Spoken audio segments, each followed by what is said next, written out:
Moon Palace, Chapter 25.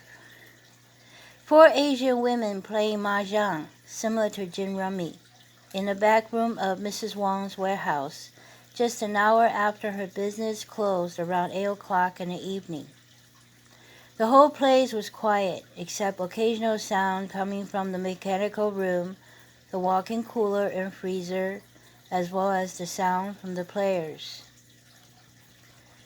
The women shoveled the tiles every time they finished to reduce the chances of previous matchings that were built during the game.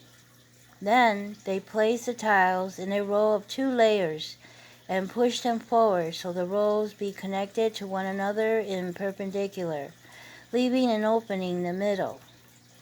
One of the players was Mrs. Wong, who, with a toothpick in her mouth and her eyebrows furrowed, while staring at the set of tiles in front of her, she was just about to decide which tile to throw out among the rest of the discarded piles in the middle of the table, when one of the women took a tile from one of the perpendicular rows, looked at it and then her set, and yelped, "Pong, pong, pong!"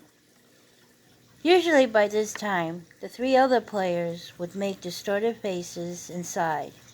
But in Mrs. Wong's case, she complained, "I almost had it," putting her set down, and reiterated what she just said by showing her nearly completed tiles that could have beaten the winner of that round. The winner showed no sign of emotions. She tossed the winning chips, given by the other 3, into the drawer underneath her side of the table, drank her tea that was placed on the side table next to her, and then joined the shuffling. One of them seemed to sense Mrs. Wong's discontentment and asked, in the midst of the shoveling noises, "So, Mrs. Wong, anything interesting lately?" To Mrs. Wong's delight, she grinned. "Oh, nothing much, except I lost my little helper, Moy."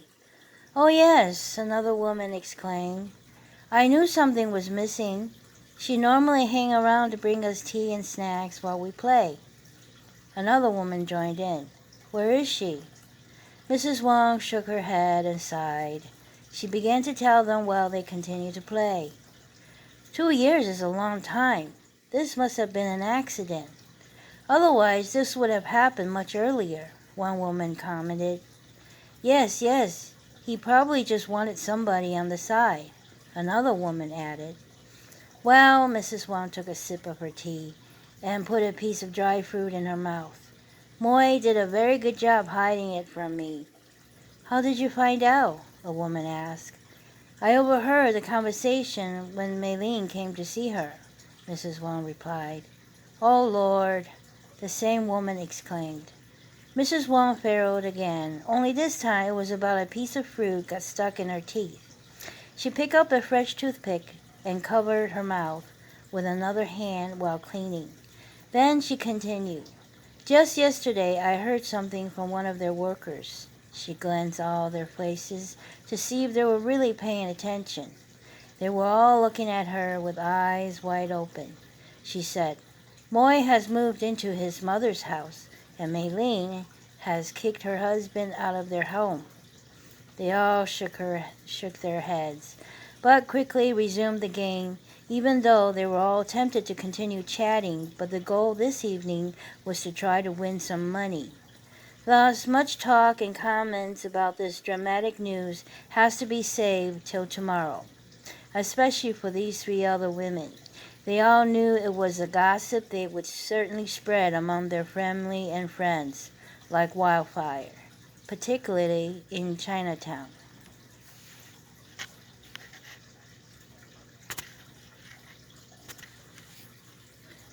Moon Palace, Chapter 26.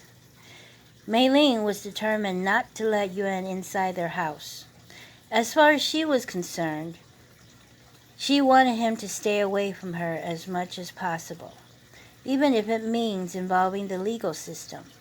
She warned him after he tried several times to convince her to let him back in their home. She was indignant, but somewhere inside her she wondered how long this determination would last. After all, everything in her life involved Yuan, not just relationship but her livelihood. Breaking up this marriage also means destroying their very survival that they have built together for the past decade. If they split, how would she take care of herself? Despite the fact that there would be money from selling the restaurant as well as their house, but what happened after that? Would she be able to find work somewhere else? Or would she need to go back to school and get a degree first?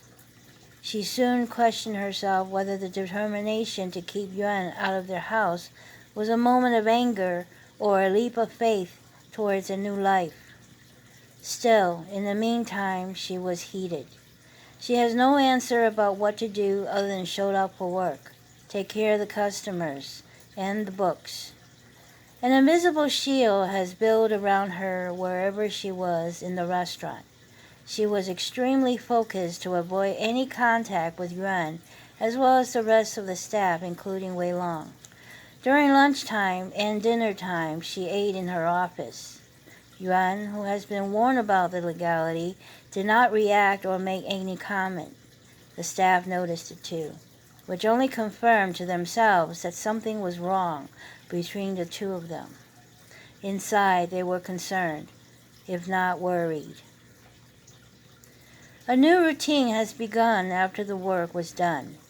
Before the bank drop-off, Mei-Ling would pick up Wei Long 2 blocks away from the restaurant for the obvious reason. She'd rather be with him than went home alone. Besides, she tried to justify to herself, was it even a home anymore, or just a place to rest? They rode into the night, were sometimes hanging out in the late-night diner, and other times parked by the lake. She has no plans to invite him into her house. And Weilong never asked either, which was one of the maturity things Mei-Ling appreciated about him. He seemed to know where to stand. He never even inquired about what was happening between her and Yuan. He simply listened whenever she wanted to say something. In exchange, he would tell her stories of him growing up back home. At one point, he said, "Of all the things I've been through and the friends I have made, nothing compares to meeting you." He took her hand and placed it over his chest. "You mean so much to me." Mei-Ling closed her eyes, and with a bit of soreness in her nose, she smiled and thought, could this be enough motivation for me to move on?